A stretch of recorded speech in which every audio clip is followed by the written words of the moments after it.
Olá, olá, olá, seja muito bem-vindo, seja muito bem-vinda a mais um episódio do podcast Compulsivos nessa segunda temporada que se chama Empreendedores que Transformam.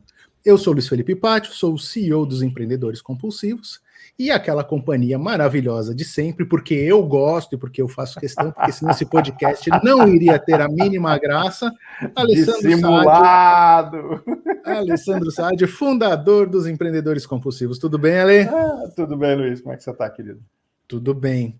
Hoje o nosso papo vai ser muito legal. Vai ser um papo de dar água na boca. Você está preparado? Papo gastronômico. Gastronômico, né? E sabe o que é legal desse papo? É muito do que a gente fala nas nossas palestras, nos nossos workshops dos compulsivos, né? Aquela coisa de você estar andando em algum lugar, ter uma ideia, ter uma sacada, colocar a ideia em prática, pode ser numa viagem, pode ser andando na rua, né? É aquela coisa bem do perfil do empreendedor compulsivo. E o nosso convidado de hoje, a gente vai ver pelo histórico dele, ele tem esse genezinho do compulsivo também, viu? Um pouquinho só, né?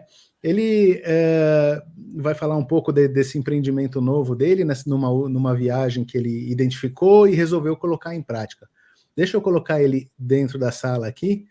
Vamos lá. Bem-vindo, Anderson Suris. Tudo bem com você? Tudo ótimo, Luiz. Tudo bem, Ale? Tudo bom? Bem-vindo. Tudo ótimo, tudo maravilha.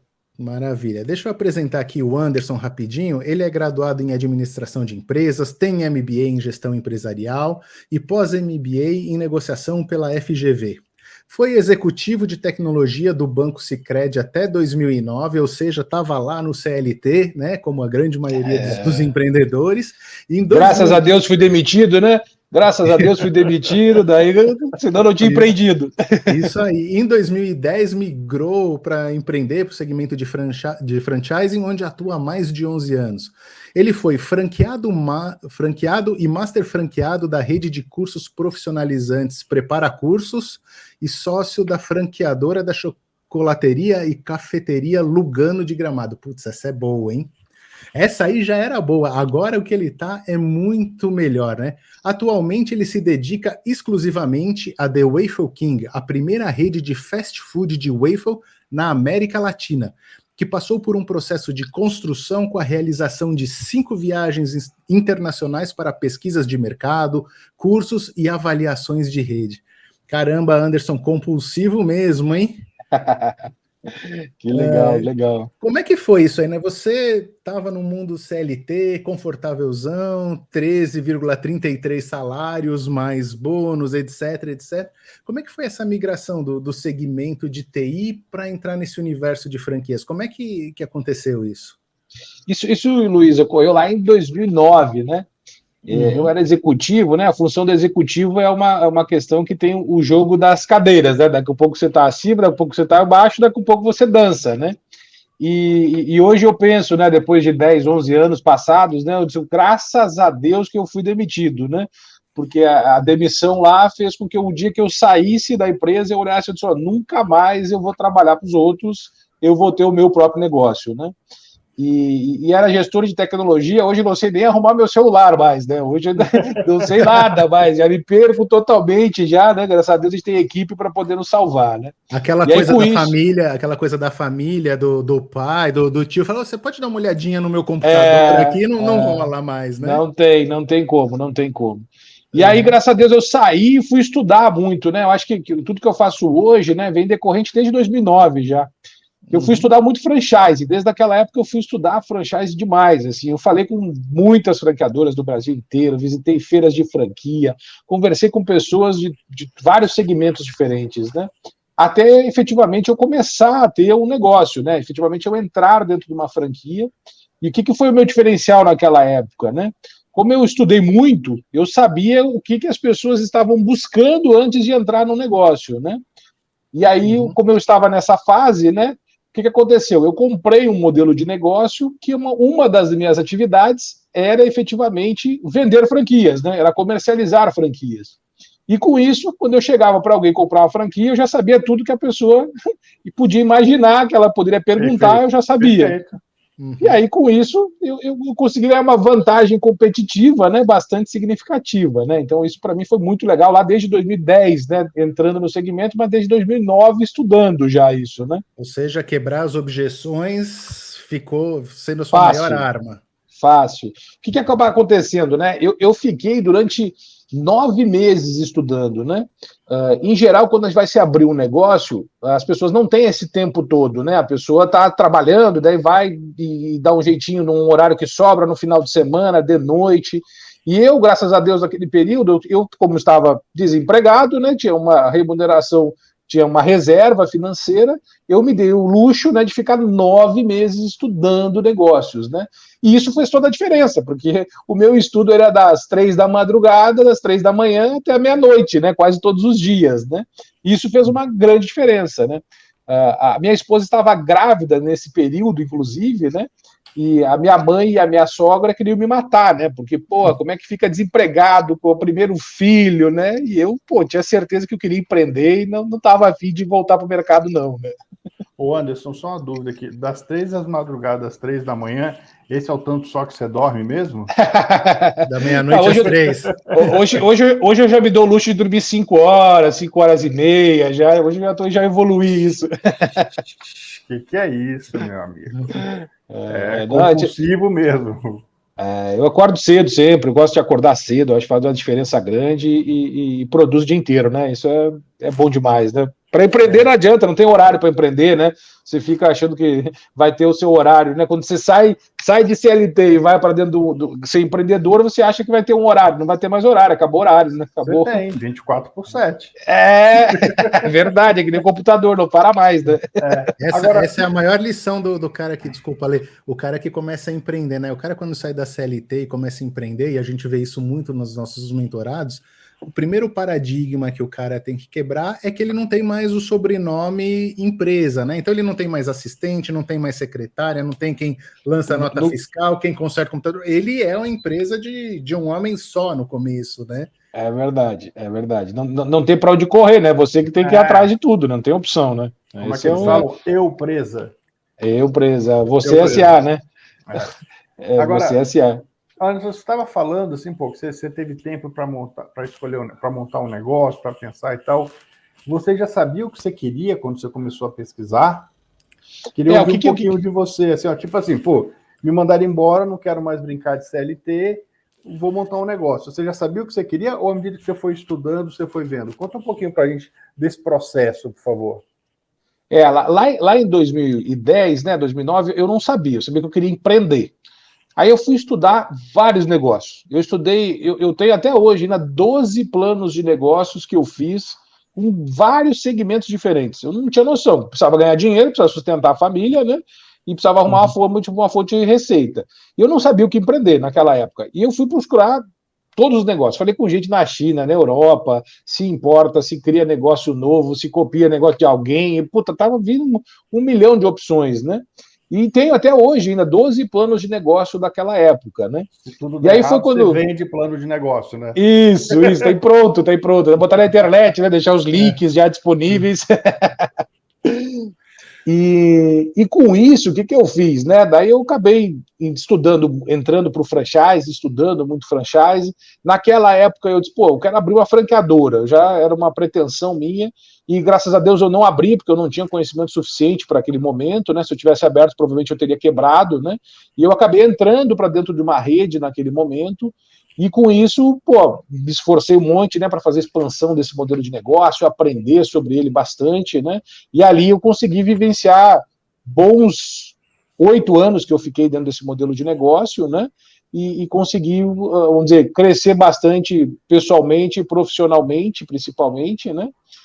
E aprender muito, né? Aprender muito nesse segmento, para que depois, hoje, eu pudesse ter a franqueadora, né? E efetivamente poder tocar o negócio com bastante maestria, né? Acho que a minha vida toda, assim, o que vale muito é muito estudo e execução. Estudar e executar, estudar e executar, estudar e executar. Eu acho que tudo que eu fiz na vida até hoje vem baseado nisso, né? Sempre estudei bastante, mas executei demais também, né? Isso faz a diferença, né? E aqui, assim, stalkeando você, olhando a sua história e tal, você teve um namoro com duas coisas muito distintas em franchise, né? Assim, quando a gente está falando de educação e alimentação, assim, são dois bichos completamente diferentes. Um não tem estoque, escala rápido, não sei o quê, tal. O outro é perecível. Como é que é isso, assim? Bem inteligente a tua pergunta, Alessandro. O que eu vejo, né, com relação a serviços, né? Serviços são modelos de negócio onde você, em geral, tem uma excelente margem de lucro, né? Você tem, se for comparar, o seu custo é um custo mais baixo. Entretanto, tem um desafio grande que é a venda. Se você não vender, você não tem um resultado, né? As possibilidades são gigantescas, só que o seu esforço de venda também é muito grande, né? Excelente. É isso aí. Vai tudo por água abaixo, né? Vai tudo por água abaixo. E essa experiência que eu tive com educação foi muito legal, graças a Deus tive bons resultados, consegui fazer com que franqueados tivessem bons resultados também, mas também tive experiências que não foram tão positivas, né? De pessoas que entraram no negócio e não sabiam vender, não conseguiam vender, e aí a venda é um dom, né? Venda é um dom, né? A gente tem na cabeça que o vendedor é aquele cara chato, né? Que vai lá bater na porta, incomodar, né? Mas na verdade não, né? O empreendedor precisa vender, porque se o empreendedor não vender, o negócio dele não funciona, né? E essa experiência com o serviço, vamos dizer, me aprimorou muito, foi uma virada de chave para mim entre sair de tecnologia e entrar por um cenário efetivo de empreender, né? Vendendo, né? Tinha que aprender a vender na marra, né? Então isso foi muito legal, muito positivo para mim. Depois disso, né, eu acabei vindo para um cenário de alimentação, né? Não, foi o primeiro negócio de alimentação que eu virei sócio de uma chocolataria com cafeteria, onde a gente montou um business específico para isso, né? E aí eu mudei totalmente, né? Radicalmente, né? Então na alimentação você já não se preocupa tanto com a venda, mas a sua preocupação passa a ser o estoque, o controle, o atendimento, né, que tem que ser primordial, porque senão você não tem a recompra, né? Se a recompra não existe, né? É isso aí. Até então, a Lugano não tinha um modelo de franquias, ou já tinha? Ela tinha um modelo de licenciamento. Tá. E aí, como entrada, a gente criou uma empresa, né? Então, específica para o franchise, onde eu era sócio, e nessa empresa a gente criou o modelo de franquias, né? Foi bem legal que isso correu lá em 16 para 17, e nesse modelo lá a gente criou um modelo de cafeteria com chocolataria, que não era algo muito habitual na época, e depois eu fiquei sabendo até que a própria Starbucks contratou... A Starbucks não, perdão, a Godiva contratou uma executiva da Starbucks para ser a CEO mundial, que era uma chinesa, para criar um modelo na Godiva, que é a maior chocolataria do mundo, né, a marca mais conceituada, que teria dentro da Godiva uma chocolataria com cafeteria. Então, a gente estava fazendo as mesmas coisas em paralelo aqui no Brasil também, né? Bem interessante. Bem interessante. Agora, Anderson, você teve essa migração, você falou, teve muito estudo para entrar nesse mundo do franchising. Com certeza você aprendeu muita coisa, você tem muitas, o que a gente chama aqui de cicatrizes, né? Muito aprendizado. Assim, o que você poderia dizer, por exemplo, para o pessoal hoje que está numa fase de transição? Tem muita gente, né, por conta até da pandemia, em transição de carreira, o cara saiu da empresa, botou aí 200, 300 paus no bolso, e muita gente sai com esse pensamento, pô, vou empreender, vou montar uma franquia, vou abrir um café, sei lá. Mas principalmente quando o cara pensa em ir para uma franquia, o que ele deve se atentar, o que ele deve observar, como é que ele deve agir, porque 300, 400, não importa quanto foi a rescisão, o dinheiro acaba numa hora, né?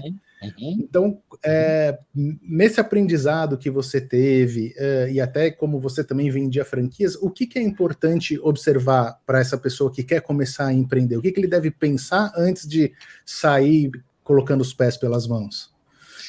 Eu acho que o principal, Luiz, é o estudo, assim, você poder entender, né? Não se iludir e poder entender como é que funciona, né? Hoje, a minha experiência, né, depois de 10 anos, eu consigo identificar um ponto comercial muito fácil, né? Eu consigo identificar o perfil dos negócios de uma forma muito fácil, né? Mas quando você está começando, você não tem todo esse conhecimento, né? Então é importante você entender o que é serviço, o que é produto, o que são atividades que vão estar relacionadas àquele business, né? Então, a gente estava falando aqui de serviço, né? Pô, serviço é algo que é muito legal, tem uma margem muito legal como possibilidade, mas tem uma exigência de vendas muito grande. Daqui a pouco você não tem essa expertise de vendas e o seu negócio acaba michando, né? E daqui a pouco, pô, alimentação é um ramo que eu me apaixonei, né? Um ramo que eu me apaixonei. Hoje estou em outro business de alimentação, justamente porque é um segmento que eu vi que, pô, não tem o esforço de vendas, tem o esforço de controle, a margem não é tão alta, porém ela é consistente e ela se replica, né? O cliente recompra. Então, essas características que eu acho que é o maior desafio de quem está começando, que não consegue ter essa visão como um todo, né? E o ramo de alimentação tem uma necessidade de cash flow também, né? De você ter esse controle, porque você precisa de um fluxo de caixa, né? Com certeza, a gente precisa. Só para complementar a pergunta dele, mal educadamente te interrompendo, antes, me perdoe. Não, que é isso. Porque, assim, uma coisa que vem muito na minha cabeça quando a gente fala de alimentação, né? São duas coisas. Uma é a questão do ponto, né? Você só tem a recompra, como você falou, se você estiver no lugar que você consiga gerar essa recorrência, né? E a outra coisa é a tal da perecibilidade, né? Porque, sei lá, você tem uma cafeteria, o café você não tirou, mas o café que você moeu ali, ele já está começando a perder as características. O pão de queijo que você assou 1 hora atrás, mesmo na estufa, ele está deixando de estar fresco, e em algum momento esse negócio vira chave e o pão de queijo vira borracha e assim vai, né? Se você tem esse ponto com um grande fluxo, esse negócio funciona, e não, tá? Isso não sei o que estou falando, isso está atrás do conceito lá do McDonald's, né, e tal. Mas eu queria ouvir um pouquinho de você disso, quer dizer, além da necessidade de cash flow que o Luiz trouxe, né, esses dois outros pontos, quer dizer, se você da escolha do ponto comercial e da perecibilidade desses produtos que você oferece para as pessoas. Perfeito. Eu acho que assim tem 3 fatores importantes para o resultado de uma operação. Vamos falar de alimentação principalmente, né? São 3 fatores que eu considero importantes e os mais importantes. O primeiro deles é o ponto comercial. O segundo deles é o ponto comercial. Tá bom. E o terceiro deles, vai adivinhar? Você vai conseguir adivinhar? Ponto comercial. Ponto comercial. A necessidade de uma boa escolha, ela é fundamental para o negócio, porque o negócio, como não é um negócio de serviço, o negócio do ponto comercial é algo que você não vai conseguir mudar, né? Você não vai conseguir pegar e trocar de lado, né? Eu tive, inclusive, hoje uma situação com um franqueado que a gente estava trabalhando para identificar um ponto comercial. E eu fui numa rua com ele, inclusive. E aí nós não tínhamos chego no ponto que ele queria me mostrar. Eu disse, esse lado da rua é melhor do que o outro. Porque tá aqui, tá para ver nitidamente e claro que os franqueados, que as pessoas estão circulando nesse lado da rua. E ele disse, então ferrou porque é do outro lado da rua. Aí fomos até o ponto comercial e justamente era do outro lado da rua, onde o fluxo é muito menor. Enquanto passava 2 pessoas de um lado da rua, do outro lado da rua passava 40 pessoas. Então, num detalhe, se você coloca, de um lado da rua o aluguel é 10 mil, do outro lado é 20, mas é melhor pagar 20 de aluguel onde tem fluxo do que onde não tem. Claro. Então são detalhes, esse ponto comercial é super importante, né? E daí eu vejo muitos, né? A gente acontece isso com os nossos franqueados, a gente trabalha com eles para buscar ensinar, para tentar reduzir a margem de risco, né? Ele se preocupa com dentro da loja, né?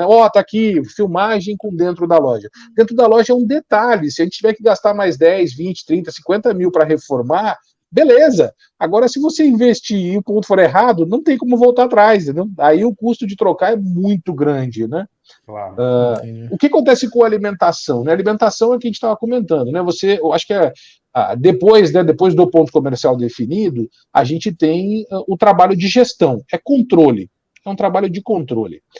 Fazendo um paralelo, né, o negócio que eu tinha de educação, eu dizia que na educação a gente mostra lá a escola bonita, treina os alunos, né, qualifica, tem toda essa história, mas na verdade tem uma central de vendas. Se você não vender, você não tem escola, a escola não funciona.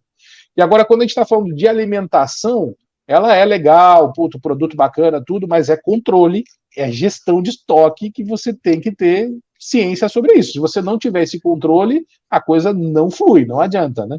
Uhum. Muito legal essas dicas, Anderson. Acho que isso é muito válido para quem vai nos assistir ou nos ouvir, está pensando em abrir algo principalmente relacionado à alimentação, nesses pontos a observar. Mas eu queria ir mudando o rumo da nossa conversa, porque eu quero ir pelo que interessa, que eu estou até com água na boca, e eu quero escutar de você essa história da Waffle King. Como é que surgiu essa ideia e como é que você resolveu colocar ela em prática? Conta um pouquinho desse conceito para a gente. Como é que funciona isso? Legal, legal. Eu estava em 2018, eu tinha escolas, eu tinha uma master franquia e eu era sócio dessa chocolataria, né, a Lugano, e tinha 4 negócios diferentes em 2018. E eu fui de férias para a Europa. Estava de férias, estava com alguns amigos, com a minha esposa. Ainda dava para ir para a Europa, né? Naquela época o euro estava aceitável, né? Estava aceitável, tá difícil de ir, né? Eu tô para ir o mês que vem, está com algumas reuniões agendadas, e daí dói, né? De transacionar 6h40, 6h30, né? Dá a dor, né? Mas faz parte. E aí eu estava especificamente em Barcelona, e a gente estava passeando no centro de Barcelona, e quando a gente avistou assim, eu vi uma fila. Eu disse, ué, que fila é essa? Eu, como sou do varejo de franchise, né, as pessoas estão querendo comprar, a gente adora vender, né, o que é esse negócio aí, né? Uhum. E aí a gente parou, era uma sorveteria bem simples, inclusive, que estava vendendo gelato, mas as pessoas não estavam comprando gelato, elas estavam comprando o waffle. Eu disse, ué, o que é isso, né? Vamos provar esse waffle. E foi muito legal. Esse eu acho que é o diferente de a gente ter feito todo o resultado que a gente fez até agora, que é naquele momento eu tive o estralo. Tive esse estralo, para você ter uma ideia, eu filmei esse momento. Eu filmei e tirei foto desse momento, porque eu disse, ó, eu vou criar o negócio, o melhor negócio do mundo com relação a isso. Eu tive um estralo naquele momento. E eu entrei na estabelecimento, o que tinha de diferente? O waffle, ele era preparado na hora. Pegava uma massinha, colocava numa chapa de ferro, colocava o complemento e você saía comendo quentinho. A minha boca saliva até hoje, ainda faz mais de 3 anos isso. Minha boca, só de lembrar dessa cena de novo, minha boca saliva ainda. O que acabou acontecendo? Todos os dias que estava em Barcelona, nós voltamos para consumir o waffle lá. Eu gravei esse momento, eu disse, ó, esse momento eu vou montar um business disso. Eu saí de Barcelona, a gente pegou um navio e foi fazer um tour pelo Mediterrâneo, onde a gente se para em vários países. E nesses países, a primeira coisa que a gente fazia quando descia no porto era buscar o waffle. Vamos consumir o waffle, queremos o waffle. O que acontecia? A gente não conseguiu, inclusive na Europa. Uhum. Nos locais, cafeteria, tudo que a gente ia, era um waffle preparado no forninho, no micro-ondas, reesquentado. Não tive a mesma experiência de ser preparado na hora. E aí, com isso, nesses 14 dias, esse negócio ficou pirando na minha cabeça. Eu disse, putz, agora sim que eu estou entendendo que isso aqui vai ser um business. Eu já conheci os Estados Unidos, né? Os Estados Unidos consomem muito waffle, né? A gente vai em qualquer café da manhã, você está no café da manhã, todo mundo está comendo waffle praticamente. Mas o waffle, inclusive o americano, ele é meio sonso, assim, ele não é uma coisa muito saborosa, né?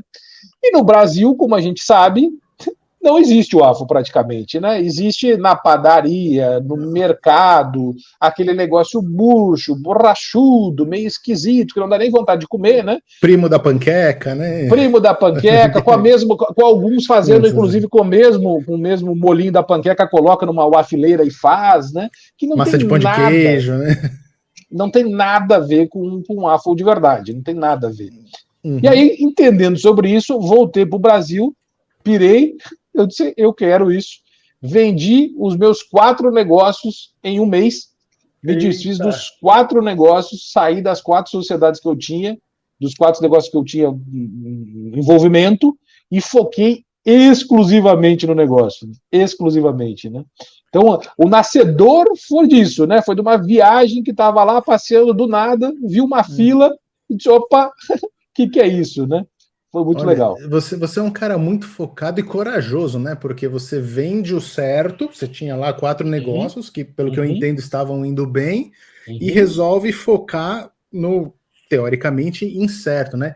E pelo que eu li da sua história, você ficou 2 anos planejando, estruturando. para abrir o negócio. Qual que foi a importância desse planejamento? Porque muitos vão pensar, nossa, mas 2 anos, por que levou tanto tempo assim? O que eu decidi fazer? Eu decidi assim, ó, eu quero ter o melhor negócio do mundo de waffle. Como eu já tinha uma experiência grande de franchise, de expansão de negócio, esse nunca foi o problema para mim nos últimos 10 anos. Então, para mim expandir negócio, eu expando o negócio. O que era o problema para mim? Eu não tinha um negócio novo, meu, construído do zero. Eu entrava numa sociedade, eu estava dentro de um outro modelo de negócio. Eu disse, não, chega, eu preciso do meu negócio.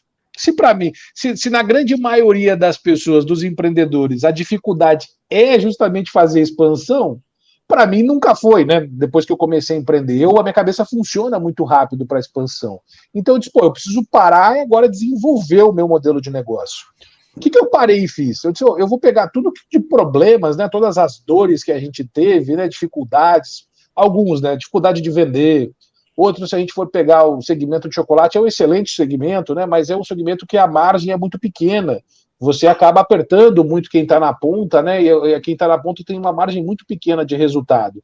Vende em 2 cenários do ano, vende na Páscoa e vende no Natal. Se tiver problema nessas 2 épocas, o negócio tende a não fluir. E aí vai uma dica também, né, de quem está querendo empreender, cuidar com negócios sazonais, né, que você venda só uma vez ou 2 vezes por ano, né? Isso é um risco. E entendendo dessa minha história de empreendendo, eu disse, eu preciso criar um negócio novo, diferente, né?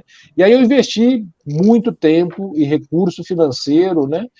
E fui 3 vezes para a Europa de novo, 2 vezes para os Estados Unidos, 100% focado no negócio, 100% mesmo. Minha esposa O que você buscava nessas viagens?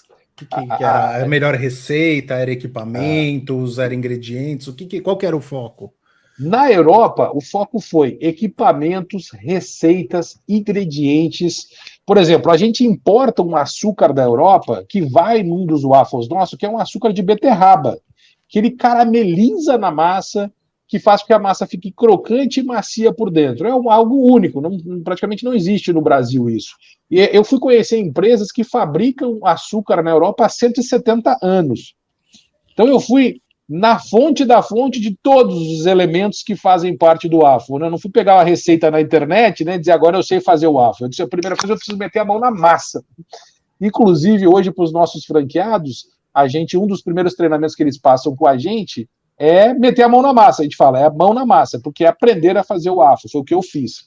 Então, Europa, focado em ingredientes e receitas, treinamentos e equipamentos. Tudo que envolve o waffle, porque lá é a base principal. Isso, França, Bélgica e Holanda.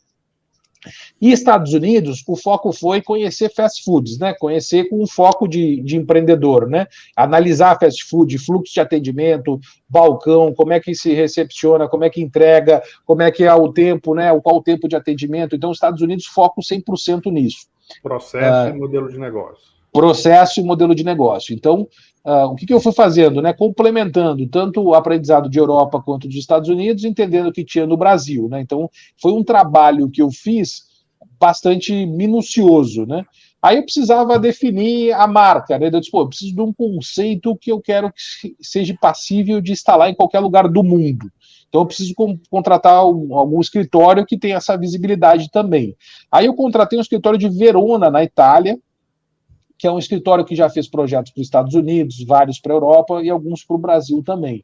Então, contratei um escritório europeu para a gente construir um modelo de negócio que tivesse a visão mais globalizada, que fosse um modelo passível de implantação no Brasil ou em qualquer lugar do mundo, né?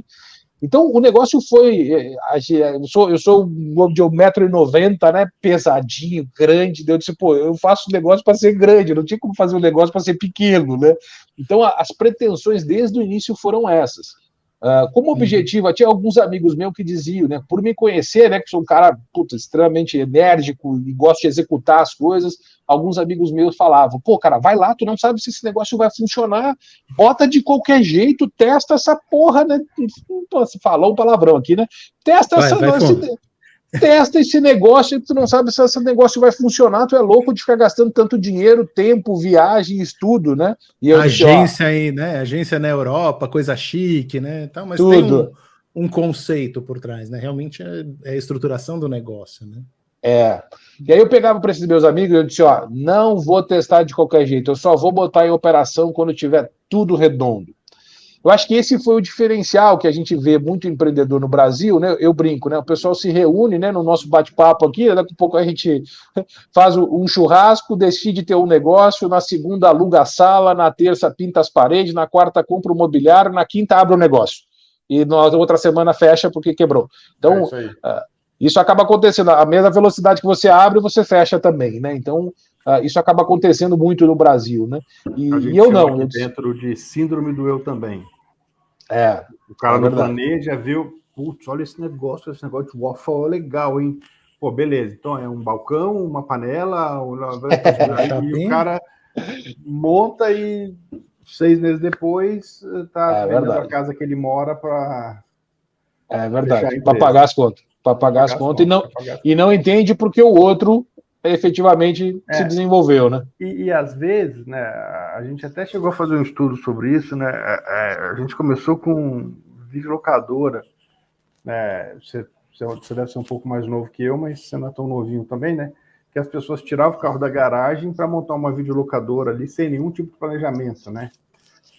Só que naquela época o negócio era menos estruturado, então o cara quebrava, mas ele também acabava quebrando o cara que tinha se preparado para isso, porque ele botava um preço muito baixo, ele não sabia comprar, ele pegava fita pirata e ele desequilibrava o mercado. Isso aconteceu com uma porrada de coisa, com loja de bolo, com brigadeiria, temaqueria. Continua acontecendo até hoje, né? Não é mais a fita, mas continua. Barbearia, hamburgueria, todos os rias da vida. Então, eu brinco que todos esses negócios nenhum foi, né? Então, dentro dessa análise, assim, você fez o que tem que ser feito e que quase ninguém faz. Talvez com excesso de preciosismo seu de 2 anos, né? A gente nos compulsivos talvez te acelerasse para fazer um pouco mais rápido, mas assim, tem que ter o plano de negócio, tem que testar, tem que visitar, tem que analisar, tem que prototipar. Se tiver que pivotar, tem que pivotar. Então, assim, esse movimento que você fez é um movimento que a gente prega desde sempre, né? Claro que você tinha mais recursos do que a grande maioria dos empreendedores brasileiros, e você usou com muita sabedoria, né? Então, é um desenho que quando você escreve no melhor papel, com o melhor lápis, quando você quer, a tendência é que o desenho fique melhor que o desenho, né? E nada disso tira o mérito de você ter a habilidade de desenhar, né? De ter feito o modelo de negócio, tá, não sei o quê. Eu queria te fazer uma pergunta com base nisso, que é assim, a gente conversa com gente pra caramba, isso é um ponto fora da curva, você. Como é que você faz para lidar com o empreendedor padrão? Não estou nem falando desse que não se planeja, do cara que está imbuído mesmo de se preparar e fazer e escolhe ser um franqueado seu, mas ele não é você. Né? Como é que você lida com isso? Como é que você se prepara para desenvolver esse cara? Como é que você acompanha a evolução e o crescimento do negócio dele? Eu queria que você contasse um pouquinho disso, por favor. Legal. Por já ter essa experiência de franchising, né? A gente já nasceu, quando eu abri a primeira operação, eu já nasci com todos os manuais, todos os controles, todos os processos. Eu fiquei na operação 15 dias. 15 dias eu fiquei na operação. Depois eu nunca mais entrei na loja. Dentro da operação da loja, né? Nunca mais entrei. Por que eu fiquei 15 dias? Porque eu fui validar todos os processos que eu tinha criado. O que significa isso? A gente criou uma operação que ela funciona com um gestor. A gente treina o gestor, que pode ser um franqueado ou pode ser um investidor, né? Que nem no meu caso, hoje eu sou investidor da minha loja, né? Então tem lá um gestor que operacionaliza ela. Só que tudo foi pensado. A gente diz que a gente fez uma operação que a gente chama de anti-burro, que tudo desde que treinado, você consegue operacionalizar. E a gente já teve várias provações disso. Operações que abriram e perde toda a equipe, e nós temos que botar a equipe do dia para a noite, a equipe chega, tem um manualzinho e sabe como é que executar. pega e consegue trabalhar de uma forma bastante tranquila. Então, isso tudo foi feito antes, esse foi o tempo. Então, se a gente for pegar uma grande franquia internacional, a gente provavelmente tenha muitos ou a maioria dos conceitos que eles têm de treinamento, de processo, de controle, de gestão, de sistema, de tudo isso. Então, a gente já nasceu com aplicativo próprio, a gente já nasceu com site próprio, a gente já nasceu com toda uma estrutura baseada. Então, o que o nosso franqueado faz hoje, né? A gente costuma dizer que a gente pega esses 2 ou 3 anos agora já e encapsula isso aí numa semana de treinamento e entrega para ele, né? E aí são treinamentos intensivos, de 12 horas por dia, onde a gente desenvolve, e aí faz prova, avaliação, acompanha, vê o que está legal, o que não está, né? Antes da inauguração. Então, isso tudo, todo esse processo a gente faz com o franqueado, depois a gente inaugura a loja, acompanha a inauguração e faz todo um trabalho que a gente chama de berçário, né? Que no começo é um bebezinho que a gente tem que cuidar nos primeiros dias da operação, nas primeiras semanas, até o franqueado poder ser solto, né? Estar liberto, né? Para poder se desenvolver. E aí, mesmo assim, sempre vai ter ajuste, né? Sempre vai ter ajuste, sempre né? Tem. Sempre tem. No nosso modelo, tá vendendo pouca bebida, vamos vender mais bebida. Agora vamos vender mais sorvete, agora vamos vender mais gôndola, agora vamos vender mais waffle salgado, mais pizza, mais waffle doce. Então, sempre vai ter algo para a gente trabalhar, né? Vamos ampliar o horário, vamos diminuir o horário, vamos fazer uma campanha no horário diferente, né? Então, isso vai ser um trabalho do resto da vida do nosso acompanhamento e sabendo fazer a indicação melhor para o franqueado, né? Então, acho que é um contexto, né, de várias atividades juntas, né? Maravilha. E, Anderson, você foi um cara muito corajoso, né?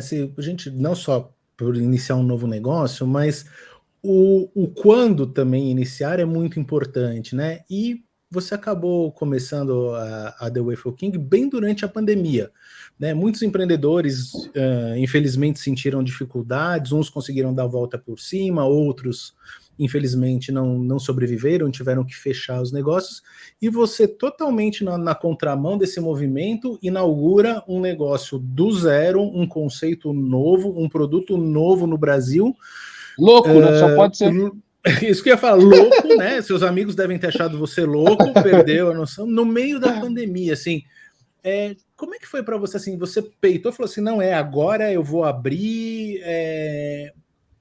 Como é que foi esse processo, assim, essa coragem? Você falou assim, não, acho melhor esperar porque obviamente todo mundo achou que ia durar 3 meses esse negócio, né? Mas não, ou menos. Esperar 3 meses, vou esperar mais um ano, não, deixa para 2022, não, você foi lá e 2020, pá, abriu a porta, né? Como é que foi essa coragem, essa tomada de decisão?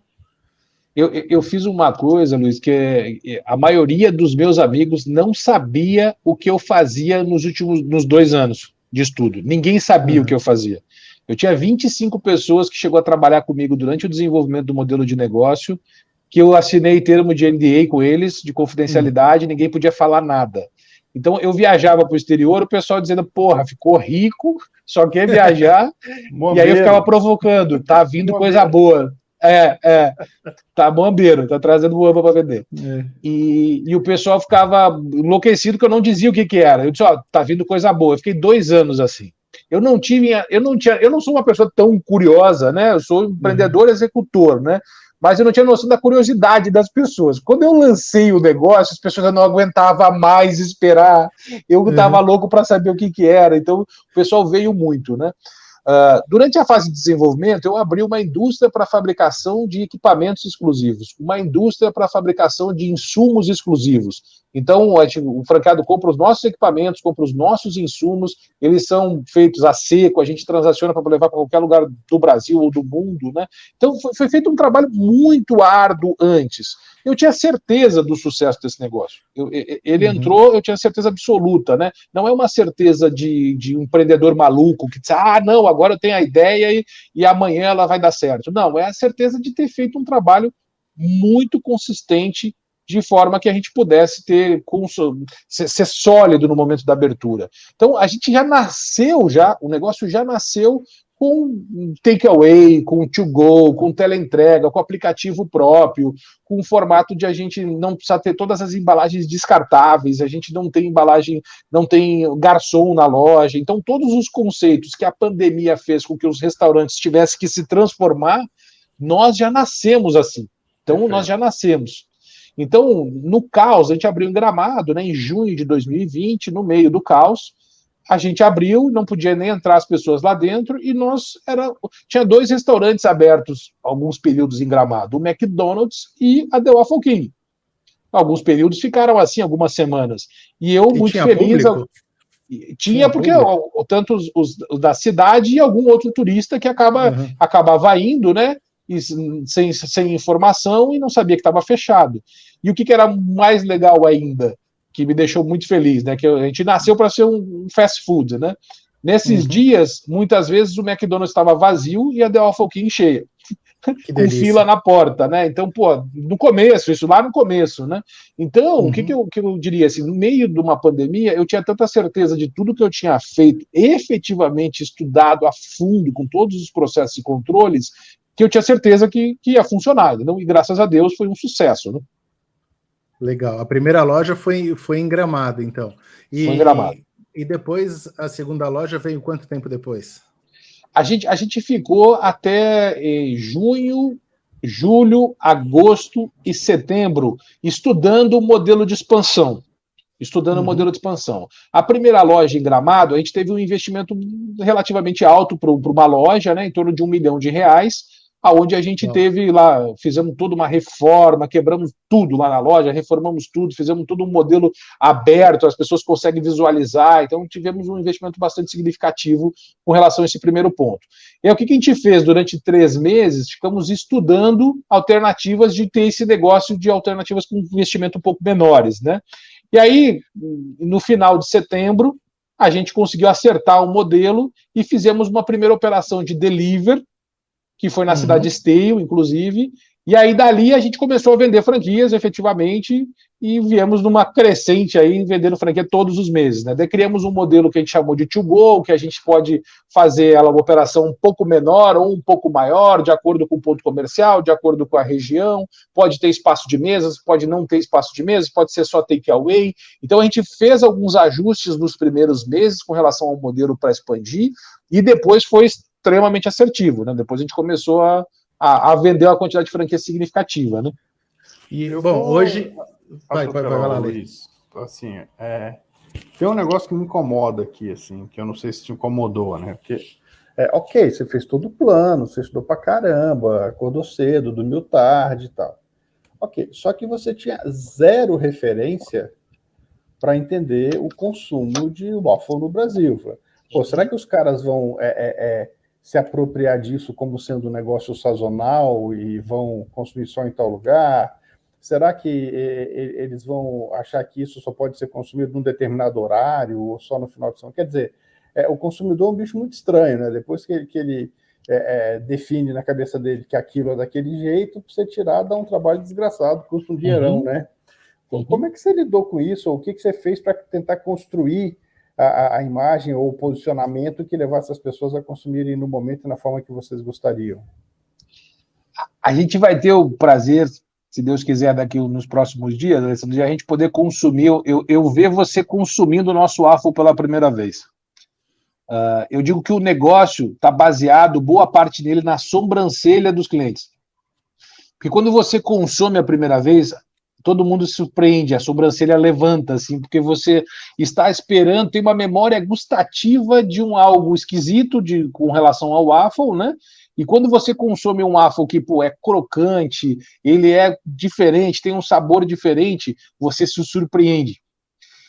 Essa experiência que eu tive lá na Europa, quando nasceu esse negócio, quando me deu o clique, eu disse, isso é experiência gustativa, isso é experiência gastronômica. O nosso negócio não é o waffle, o nosso negócio é experiência. Eu poderia ter feito eu digo hoje, né, até para todo mundo, né, eu poderia ter feito uma barraquinha de churros melhorado para vender o waffle. Mas não foi o que eu fiz. Eu criei um conceito, eu criei uma marca, eu criei elementos salgados, eu criei produtos para que se virasse um fast food efetivamente. Então, tudo estava baseado nessa experiência do cliente. Então, é uma experiência que o cliente tem com a nossa marca. Então, tudo foi pensado, logomarca foi pensada, a marca foi pensada. Então, quando a gente lançou isso no mercado, alguns passavam em Gramado dizendo, eu já vi isso nos Estados Unidos. Eu já vi isso na Europa. Não viu nada, né? Porque nós que lançamos o negócio do Brasil, mas essa experiência que a gente criou faz com que as pessoas se referenciem a algum negócio que já nasceu grande, porque você entra e você já entende que é um fast food, você já entra que tem um pedido. Então, tudo que a gente criou fez com que a gente facilitasse esse desenvolvimento, né? Facilitasse essa experiência do cliente.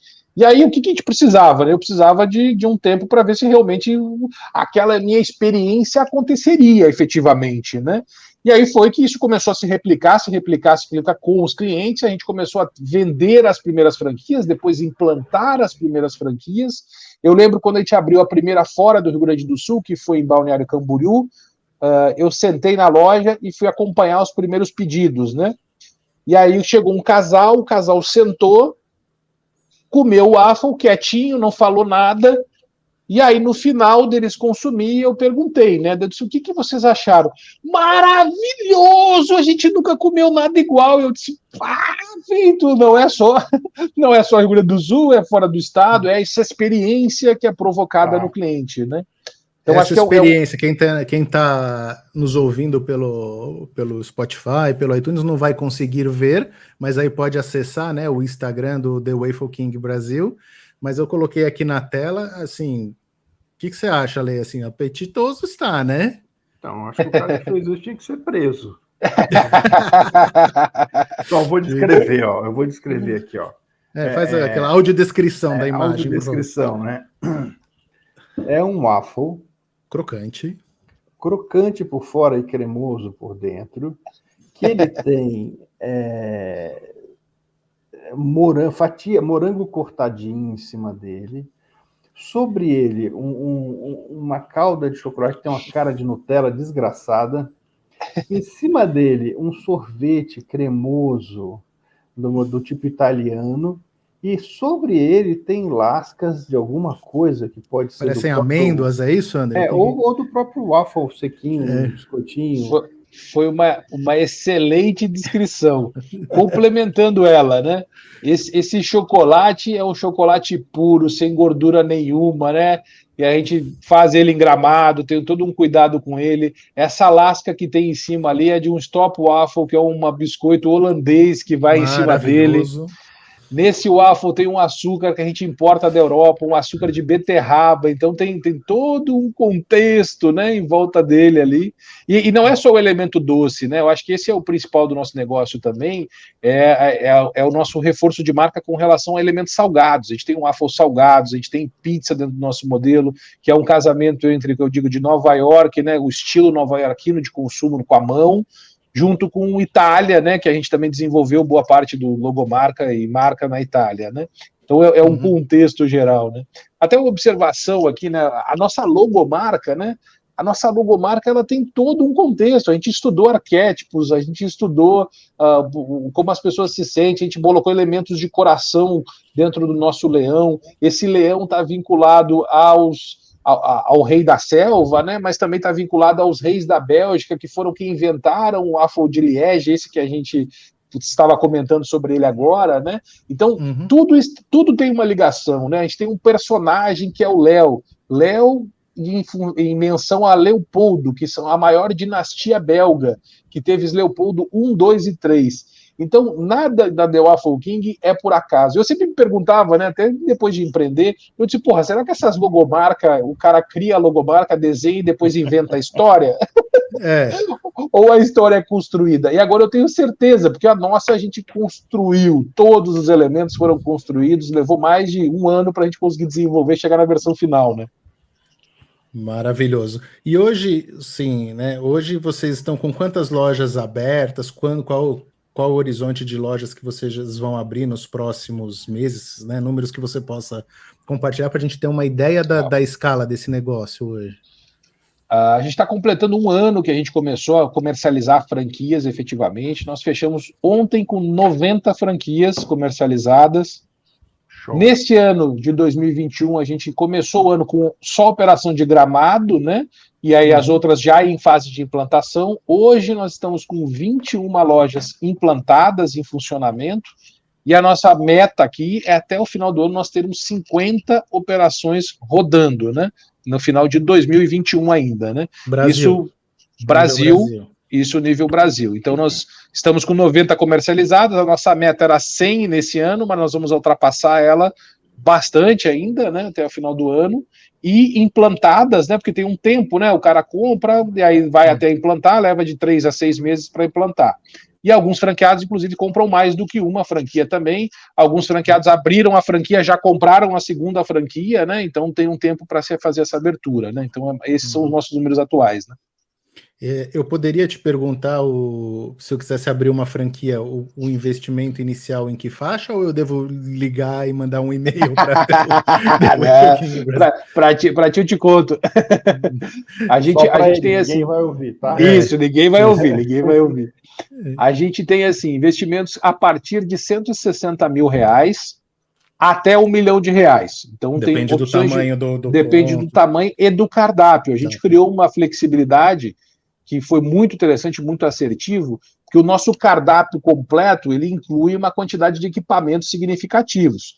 Então, o que acaba acontecendo? A gente teve vários cases já na rede, em poucos meses, o franqueado iniciou com um cardápio menor, em função de capital, que ele não tinha todo o capital, né, investiu 160, 200 mil reais, e foi implantando, à medida que ia vendendo, ia plantando novo cardápio, e muitas das lojas já tem o cardápio full, que a gente chama, né, que daí sim é uma opção de negócio que compete com os grandes players de fast foods do mercado, né, são opções de alimentação rápida, né, e reforçada, né, não é arroz e feijão, mas é uma alimentação rápida e reforçada.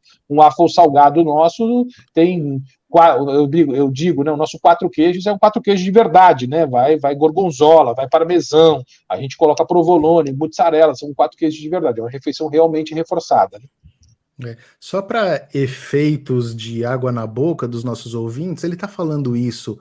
Nós estamos gravando esse episódio exatamente às 20 horas e 28 minutos do horário de Brasília, sem todo jantar, com a fome. Osso. E assim, eu acabei de descobrir que a unidade da The Waffle King aqui em São Paulo fica a mais ou menos uns 15 quilômetros da minha casa, então não tá fácil. A venda é só... Tem um aplicativo de vocês, a venda na loja e também tá nos aplicativos tradicionais aí de alimentação? Sim. Nos principais a gente já faz parte também, né? E a gente trabalha forte com nossos clientes e franqueados para a gente incentivar o nosso site próprio, né? O nosso aplicativo, né? Hoje nós estamos tanto na Apple Store como na Play Store, né? É possível baixar e aí acessar as lojas que estão próximas, né? Então a gente trabalha isso porque o nosso custo é menor, né? Se a gente trabalhar via os nossos aplicativos, né? Legal. Passa rápido, né, Ale? Pelo amor de Deus, cara. Papo não aqui... dá nem para perguntar, o cara fala de comida. Falou 5 minutos de estratégia e o resto tudo falou de comida, cara. Você não dá. Não, e vender negócio de alimentação é gostoso demais, né? Porque a gente senta para comer, né? Lá fica fácil, né? Eu venho do mercado de alimentação. Eu trabalhei em indústrias de chocolates, de biscoitos, de panetone. Legal. Sei bem como é. Mas, infelizmente, o papo é muito bom, mas a gente tem que ir caminhando para o nosso encerramento aqui. Considerações, comentários finais, senhor Alessandro Saad. Bom, primeiro eu queria agradecer, Anderson, seu tempo aí, a sua disponibilidade de compartilhar com a gente a sua história. Também queria dar os parabéns pela forma pela qual você montou isso, né? É um diferencial, é difícil a gente ver um empreendedor começando direitinho, né? Exceto um dos caras que montam essas startups de tecnologia, mas que aí já tem um outro modelo, é um outro bicho, né? Então a gente está falando do negócio da economia real, né? Que tem gente, que tem estoque, que vence, que não sei o quê. É muito difícil de alguém trabalhar como você trabalhou. Então eu queria dar os parabéns para você e dizer que a forma pela qual também você compartilhou com os nossos ouvintes a sua estratégia, a sua forma de pensar e tal, com certeza vai inspirar muita gente a ser mais criterioso na hora de montar o plano, né? E também mais ousado na hora de tentar alguma coisa nova. Parabéns e obrigado, cara. Obrigado, queridos, pela oportunidade desse bate-papo. É uma pena a gente não estar comendo waffle e conversando, mas isso uma hora a gente combina e pode estar junto aí.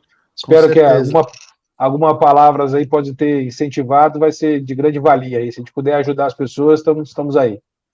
Com certeza, Anderson. Se vindo a São Paulo, não deixe de nos procurar. né? Quem sabe a gente se encontra em alguma loja, vamos comer um waffle junto. Eu queria muito agradecer as suas dicas, os seus ensinamentos. Normalmente eu costumo pedir para o nosso convidado um recado final, uma dica, mas você já deu tanta dica valiosa, não sei se tem alguma outra dica que você gostaria de acrescentar ou não. Senão eu queria só mesmo te agradecer e queria pedir para você deixar aí de novo o site, redes sociais, outros canais para o pessoal saber mais da The Waffle King. Legal. Acho que a dica eu já falei sobre ela, mas eu vou repetir que eu considero ela super importante e que foi importante na minha vida, né? Estude, mas execute, né? Não adianta ficar só estudando, mas também não adianta ficar só executando sem estudar, né? As duas coisas fazem parte da minha vida e eu acho que é importante todo mundo estar com isso bem ciente para poder empreender. As nossas redes sociais, The Waffle King Brasil, com Z no final, porque a gente vai sair do Brasil também, vamos para outros países em breve, se Deus quiser. E o nosso site, thewaffleking.com.br, né? O site do Brasil. E a minha rede social, Anderson Surz, o Surz SURZ no final. Estamos aí na internet para divulgar o nosso modelo de negócio aí, poder crescer e ajudar empreendedores também a se desenvolver.